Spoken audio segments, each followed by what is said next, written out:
what do we fill our minds with? How do we ponder this God of great love? We give and we share out of what we ourselves have received, or at least glimpse, and grounding yourself in convictions about your belovedness really do make a difference. Welcome to the Habit Podcast, conversations with writers about writing. I'm Jonathan Rogers, your host. Timothy Jones is a pastor and author known for helping people uncover greater warmth and depth in their relationship with God. His new book is Fully Beloved, Meeting God in Our Heartaches and Our Hopes. As Sandra McCracken has said, Fully Beloved names the ache of loneliness and our lifelong quest for belonging. In this episode, Tim Jones and I talk about the Trinity, Julian of Norwich, and the creative energy that's released when you realize that you are loved more than you thought.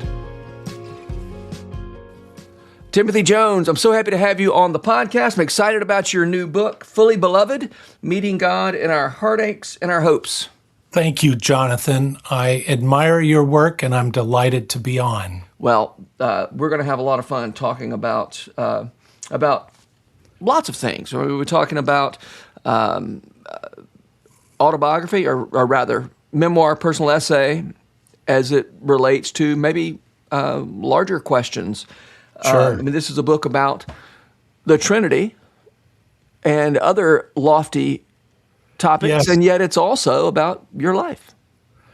God's love that we witness in the Trinity, among the persons of the Trinity, Father, Son, and Holy Spirit, yet that love set amid our human brokenness, sometimes estrangement, and the hope it gives us in the middle of our heartaches. Yeah.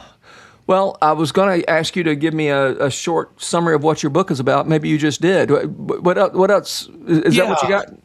Well, the first sentence of Fully Beloved is a mere 3 words, a very simple question.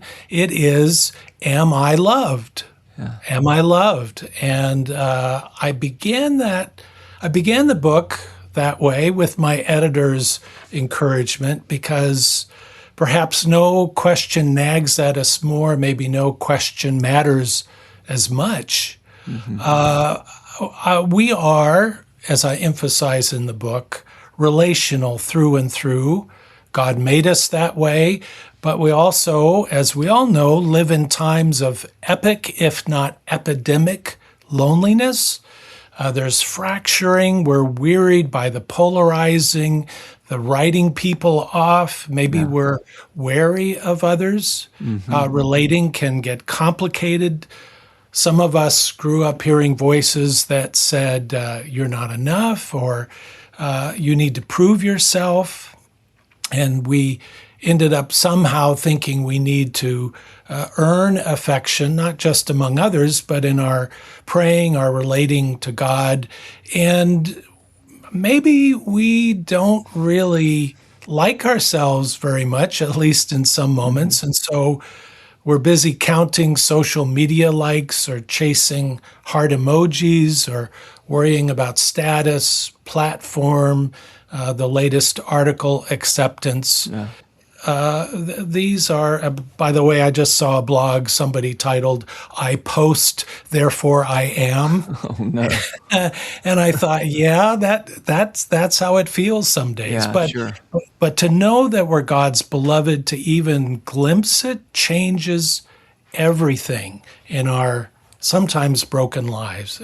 And so my big point in the book is that the Trinity shows us God is in eternal conversation, communion, and God has more relatability up his sleeve than maybe we had imagined. That's good. Hey, I want to talk for just a minute about, you mentioned that post title, I post, therefore I am, or whatever. Yeah. You know, that actually, that mindset can help a person be productive. Absolutely. And right. You get work done. Yeah, I mean, I'm trying to build my platform. I am working to be on social media because I've got stuff to share. I want people to know about my book, but I also know I spend too much time counting the likes. It can get me off track. It can rob me of creativity. It can blind me to the successes I've already had. So it's a tool, not a crutch, as I heard somebody say, maybe. But it can also drive us nuts, or drive us into despair. Especially if we're comparing ourselves. Right. Yeah, you mentioned the message that the world gives you that you need to prove yourself. Yeah. And can you talk to me for a minute about what it's like to not feel the need to prove yourself and yet do the work, right? I mean, you've written a book about you don't have to prove yourself, and yet, and I hope this book came out of your sense of I've got nothing to prove. I'm just writing out of joy. Yes. If so, how did you get there? And if not, we can talk about that too. Would that were the whole story? Sure.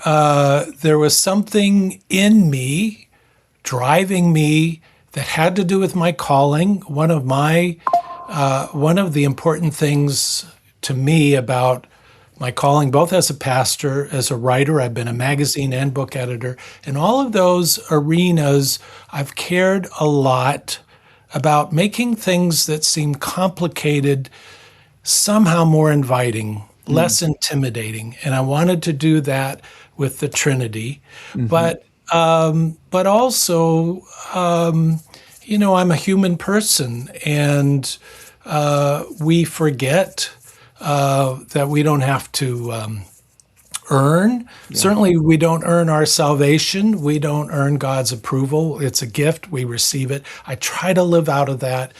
Writing this book was one way I could remind myself that Father, Son, and Holy Spirit's a community of love, fully committed to the world, to us, and to me. And so I tried to write out of that conviction and not get too distracted by, well, I'll just mention when I read my audiobook, when I recorded this book for what will be the audio version, over the course of 2.5 days, you read yourself sentence after sentence, and you become aware of maybe verbal tics or ways I had repeated myself. And I had to give myself a talking to and remind myself I felt called to do this book. And it will not be perfect because I'm not perfect, but God can use it. Martin Luther, I thought, had a great line. He said, God carves the rotten wood and he rides the lame horse. God uses our imperfect writing and can do the miraculous. Yeah, it's so good. Well, I mean, anybody who's been to Sunday school more than 2 or 3 times knows to say you don't earn your salvation. You Yes. don't. And yet it's in our heads. And yet in everything else.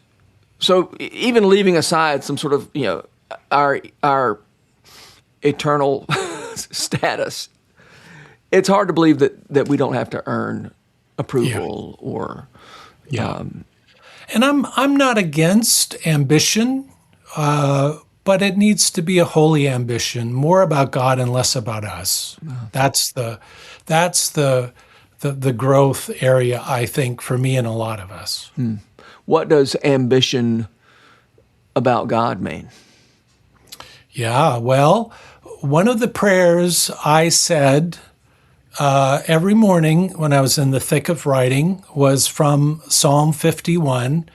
Open my lips, O Lord, and my mouth shall proclaim your praise. And I tried to make that the goal.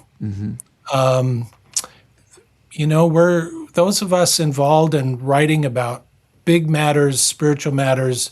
There is this bigger picture. Yeah. And we want to be used by God and not get too much in the way. Yeah. Yeah, that's good.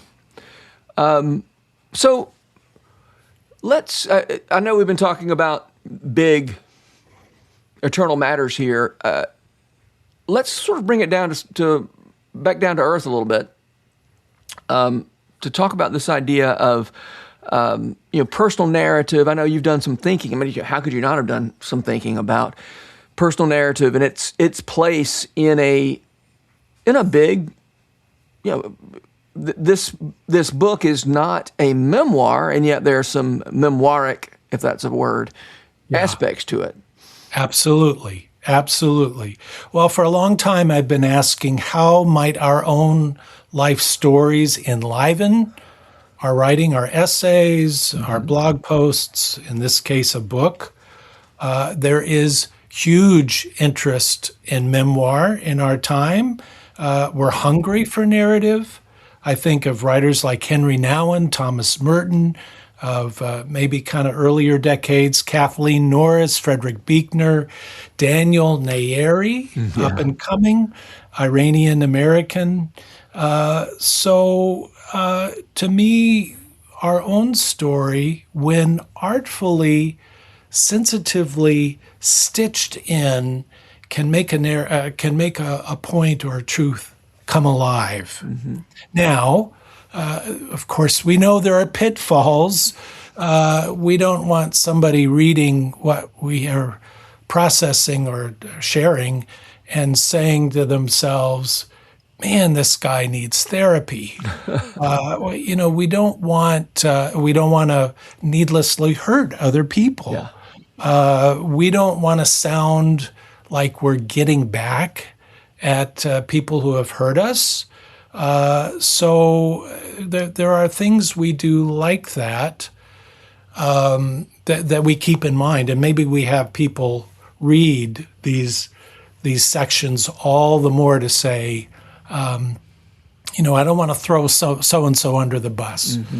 In my own writing, talking about my parents, they're rejecting me. There is some painful stuff. I told that story, those stories, and early readers said to me, Tim's writing here is unflinchingly honest.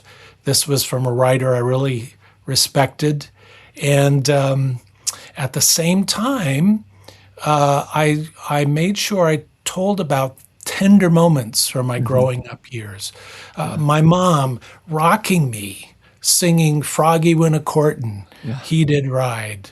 And I tried to place myself inside my parents when they acted, cruelly to me. Yeah. An exercise I often have writers do. Actually, I think we did it in a seminar that you attended, Tim. I was in one of your workshops. That's right, yeah. And it's to tell a scene, whether it's fiction or nonfiction, from the point of view of another character in the scene. And yes, I remember that. Yeah. And it changes the way you think about the memory, the whatever you're writing about, to realize, and again, it's not news that your mother had her own perspective. Right. But when you actually try to write from the perspective of a person, maybe a person who's hurt you or a person who has, who was neglectful or whatever, it really does change the way you think about the way you write that scene. That's right. That's right. And I think kindness is always a safe route. Yeah. Honest, yes. Sharing personal, the processing maybe you did or the hurt you felt, but with love, ultimately. Yeah. Balancing honesty and honor, I think, is the way Caroline Weber has put it, I think, on this podcast one time. That's great. Yeah, we want to honor. And I did struggle a little bit. Honor your father and mother, one of the 10 Commandments, of course. Yeah. But again, I think it's possible to be gritty, to take some risks, and still articulate the debt you owe to someone who bore you formed you, shaped you, loved you, even if imperfectly. Yeah. No, I like that language of acknowledging your debt. Yeah. Even as you're honest, even as you acknowledge hurt, none of us asked to be born. We just got here, and we owe these debts that you can't actually pay back. And actually, I start one of my chapters talking about my brother Kevin, who half seriously said to me more than once, "Tim, if it wasn't for me, you wouldn't be here." And the story behind that was, here he was, the firstborn. He wanted a brother or sister, and he nagged my mom and dad. And maybe they didn't need a 5-year-old to tell them to have another child, but there had been a miscarriage. I didn't learn that till I was an adult, and maybe my parents were wary, extra cautious. So I say in the book, I'll give Kevin credit, my brother. He asked for me to be born, and my family welcomed me into their circle. Yeah. Well, something you said that made a big impression on me. When it comes, I think it's really helpful in thinking about how to talk about hard things from our own life. I think this idea is relevant in a lot of writing situations. I'm just going to quote you, if you don't mind. Oh, please. Nothing opens us like being loved, seen, and truly known. And might this kindness not help us when others fail us, allowing us to move beyond envy and blaming? Yes. Such a great reminder of how the gospel it transforms everyday scenes in very practical terms. Once we know we are fully received and accepted, that somebody delights in us. Yeah. We can be a little more gentle with the people who didn't delight in us the way that we hoped they would. That's absolutely right. And I think some of the estrangement we're witnessing in our time, the polarizing, I think we're still having some lingering effects from COVID and the trauma that was on many levels to our as far as the tears in our social fabric. But I also think some of what we experience in this brokenness, the alienation, the isolation, has to do with an uncertainty about God's love. Does God truly love me? Does God truly love us? Again, am I loved? What question matters more? And what I found was, I found the answer to that in this surprising place, as we've already suggested, this ancient belief in God as Father, Son, Holy Spirit. We see them in communion and conversation. For me, it's a picture of God in splendor and relational beauty. This language doesn't complicate our experience of God. I think it enriches it and warms it. And particularly when we look at the incarnation and we see how God shows up through the Son in what somebody called life's grubby particulars, the worst suffering anyone could experience, the Passion of Christ, Good Friday, the cross, which, by the way, was not only about physical pain. The cross was a theater of humiliation, as somebody called it. It was a lot about rejection and shame. And yet God in some mysterious way was willing to experience that as well, because he knows we do. Yeah. Yeah, and in that passage I just read, you said that the res- accepting and knowing that we are accepted and known Yes. delivers us from.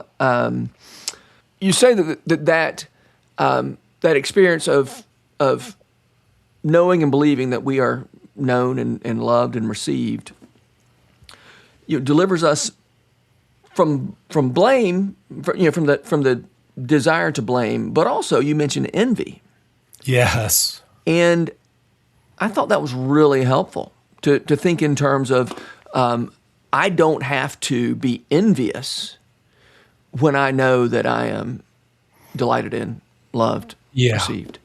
That's And right. and so much envy comes from that doubt that, as you said, am I loved? Am I enough? Yeah. And isn't it tempting when a writer friend of ours gets that book contract after we've gotten 13 rejections or a literary award, fame, Yeah, and yet that could be corrosive. And again, I'm not speaking as someone who's conquered that temptation 100%. But we look at our own steps forward and learn to rejoice. I've been trying, and so here I've got a published book. I've written before. I've written with major publishers. I still sometimes look at what other people are doing or the notice their writing is getting and just feel those little twinges. Sure. But why? I mean, I'm doing this purportedly for God. I'm doing it because I'm made to do this. I'm doing it because I want to. But there can be a freedom, a joy. So I try to concentrate on, okay, this didn't happen, but this did.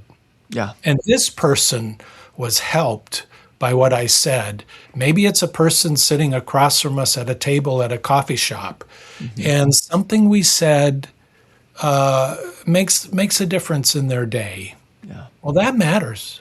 yeah, yeah. And also, the success of your friend or acquaintance hasn't taken anything away from you. Good point. Why let it rob us of our joy? Yeah, Yeah. Again, these are things we grow into and remind ourselves of. yeah, yeah.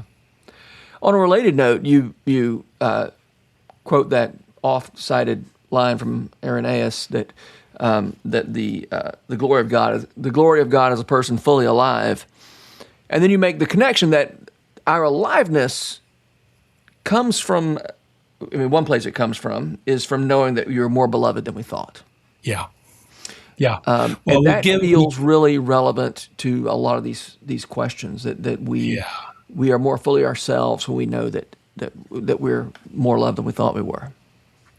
Yeah, thank you. That's well said. And I think we need to spend more time just pondering that truth. I try to meditate on the Trinity. I heard about a person who was trying to speak less in prayer and listen more, and she said, I sit in a room and I have 3 chairs, and I imagine Father, Son, and Holy Spirit are having a conversation, and I get to eavesdrop on that conversation. And I like that. So, what do we fill our minds with? How do we ponder this God of great love? We give and we share out of what we ourselves have received, or at least glimpse, and grounding yourself in convictions about your belovedness really, really do make a difference. I think Henry Nouwen was great. The late Catholic priest and writer, many books to his name. Yeah. I remember a story where he was at a book signing and somebody came up to him well, she'd been dragged along to the book signing by her friend. She didn't know who Henry Nouwen was, but her friend did, came up to have her book signed. And Henry Nouwen turned to my friend and said, "You are a precious child of God." She'd never heard anyone say that to her. And so God says that to us. What a joy. Yeah. Yeah, you mentioned that you experienced a seismic shift yourself when Yes. you went from feeling underloved to discovering new joy. Yes. Yes. And I was especially interested in the contrast that you drew was you went from underloved to joy, right? Yeah. Not underloved to loved, but the two halves of the sentence are underloved to joy. That's very helpful. Yeah. It's really helpful to hear a reader respond to things I say, and maybe layers I don't even detect. But thank you. I like that. Yeah. And I tried to remember my belovedness in God as I wrote. I felt like I needed to do more with images, with concrete language. Again, that's one reason I pulled in stories, both belovedness and brokenness. I turned to Emily Dickinson. Some of her poems, one of her lines is, "Infinitude, hast thou no face?" What a poignant question. Wow. She was talking to God. She was praying. Yeah. And I felt like I needed to root what I was discovering and what I was confirming with these stories, and in some cases, stories from other people. I described the first time I witnessed the Milky Way as a child and the kind of quieting and awe that set off in me. I told about later in life reading as a teenager the Gospels, the stories of Jesus, not just his miracles and teaching, but just the amazing presence he had, and how it was reading the Gospels that made my faith real, because I could sense God in Christ was a living presence, and I've never been the same since. You mentioned Emily Dickinson. Emily Dickinson plays a pretty important role in this book, but probably slightly more important role is played by Julian of Norwich. Yes. And she's one of those people who, every time I see a quote from her, I'm just gobsmacked. And I've never actually read Julian of Norwich. Yes. Well, and she's probably better known to our listeners than they may think if they maybe only have heard the name in passing. She is well known. She's been memed, posterized, put on all kinds of online quote contexts. All shall be well, she said. All manner of things shall be well, which is reassuring, but has made some people conclude she's a spiritual lightweight. She was not. She lived in the 1300s. She lived at a time when the Black Death, the plague, was decimating the population of her English town and really across Europe and England. There was war, famine, all kinds of horrible uncertainty, and yet she heard Jesus say to her, "All shall be well. All manner of things shall be well." So, and not only did she come up with some nice little pithy quotes, like you mentioned, she had a profound awareness of the Trinity. She utterly delighted in the Trinity. And as I was writing, that's one reason I wanted to dig deeper into her, because I thought, I'm not used to people praying to the Trinity with such utter delight and joy, but she did. And I think she has a lot to teach us. Is does one get into Julian of Norwich just by picking up her one book? What is it? Well, yeah. Revelations of Divine Love. Yeah. Revelations of Divine Love, the Oxford University Press version is my favorite.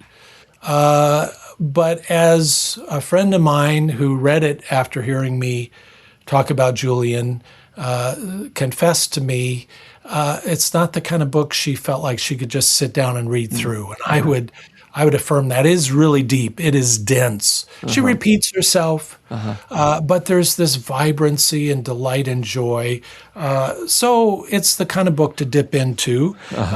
There are scores of books about her. Julian of Norwich, An Explorer's Guide, Julian of Norwich, A Very Brief History by Jimena Ramirez. Those give some good orientation too if a person wants to dig in. All right.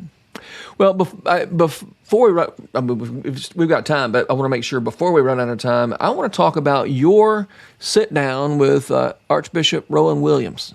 Yes, what a treat. I was on sabbatical at the time. I was in Columbia, South Carolina, at Large Episcopal Cathedral Church. I took a week as part of that. The sabbatical was close to 3 months. I took a week in England, talking to church leaders, hearing about the church and ways it was vibrant, ways it was struggling, how it was meeting the challenge. And a friend of a friend put me in touch with Rowan Williams, former Archbishop of Canterbury, at the time Master of Magdalen College in Cambridge. And what a delight. He gave me 45 minutes of his time. And I was sharing with him some of what I was exploring and discovering about the Trinity. And kind of a little bit tentative, a little worried, but I loved what he said, which was if God is relational, then that relational quality is going to be a part of all creation. You will be able to see interconnections that grow out of God's very nature. And that really confirmed for me the path I was trying to trod, weaving in my own stories, these quotes from ancient people, but also really bearing down on the Trinity and the love we see in God through Father, Son, Holy Spirit, their communion, their conversation. Rowan reminded me that is needed like dough or yeast in dough into all of creation.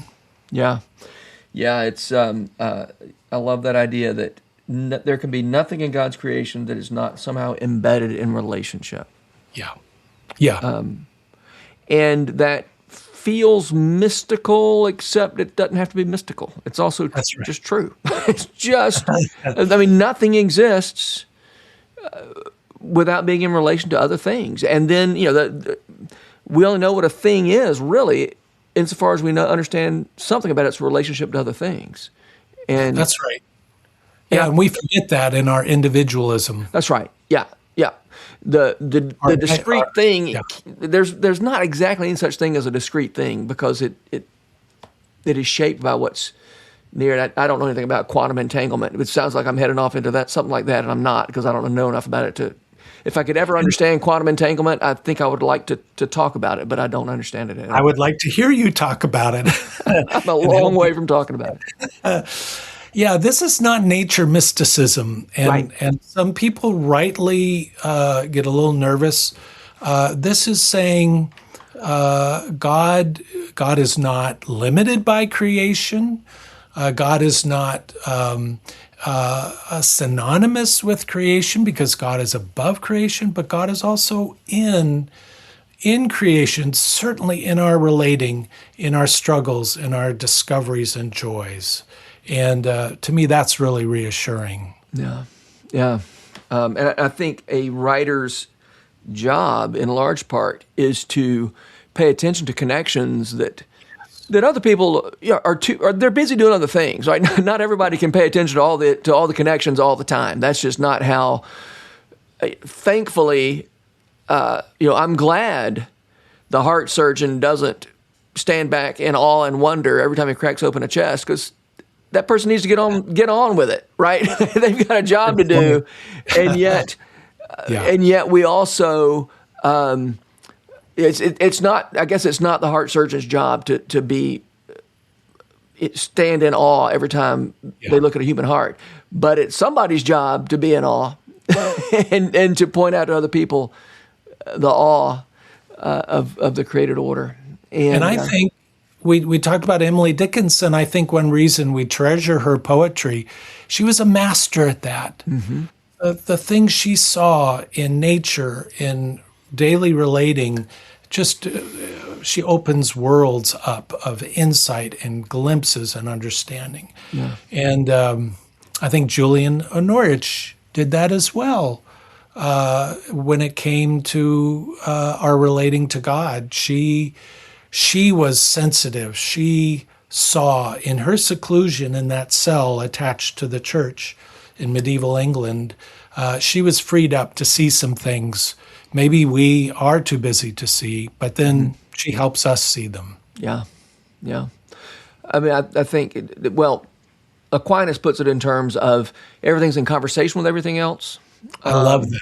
Isn't that great? And then, yes. Where does he say that, by the way? Do you? Oh, gosh. I'm putting you on the spot. I'll find it. Yeah, you're yes, I assume somewhere in the Summa, but I can't. Yes. Yeah.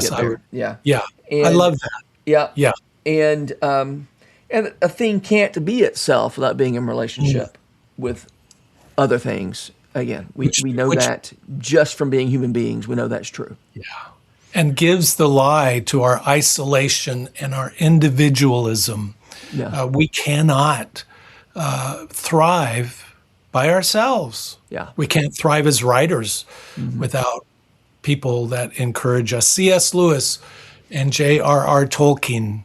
I wrote a blog article for the Rabbit Room on the creative common community we crave, talking about Tolkien saying, if it hadn't been for C.S. Lewis, I'm not sure I ever would have finished The Lord of the Rings. Mm-hmm. We're indebted to others in our various forms of community. Yeah. Yeah, you're involved in a writers group, at least one writers group. Right? I am connected with the Rabbit Room loosely, and what a joy. Yeah. We named it Polite Society, sort of a light touch with the naming. Yeah. It's a writers' gathering, but we also know that sometimes critique can be brutal, can be harsh, and we wanted to signal by the name, we're here to support and encourage. Yeah, I love it. Okay, let's... I want to ask you the question that I typically end these conversations with. Hopefully you're ready. Yeah. Who are the writers who make you want to write, Tim? Yeah. Daniel Nayeri.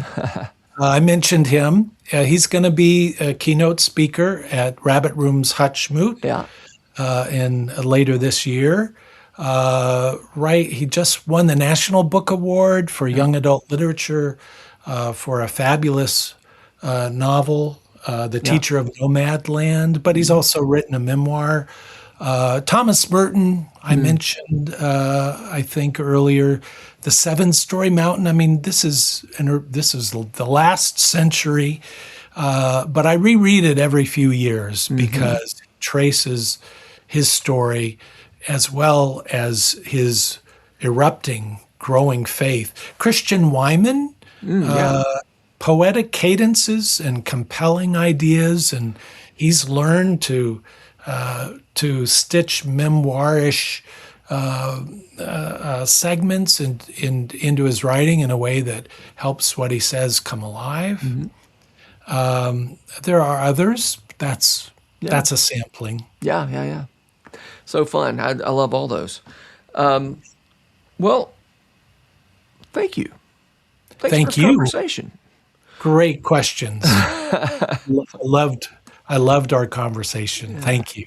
Well, Timothy Jones, I hope a lot of people read and benefit from Fully Beloved. I hope a lot of people realize that they're more loved than they thought they were. Thank you. That's my prayer too. Thank you. The Habit Podcast is brought to you by The Rabbit Room, where art nourishes community and community nourishes art. You can support their work, including this podcast, by becoming a member. Visit rabbitroom.com/membership. Special thanks as well to Taylor Leonard for letting us use her song Diamonds as the theme music for the Habit Podcast. You can learn more about Taylor and follow her work at taylorleonard.com. The Habit membership is a library of resources for writers by me, Jonathan Rogers. More importantly, The Habit is a hub of community where like-minded writers gather to discuss their work and give each other a little more courage. Find out more at thehabit.co.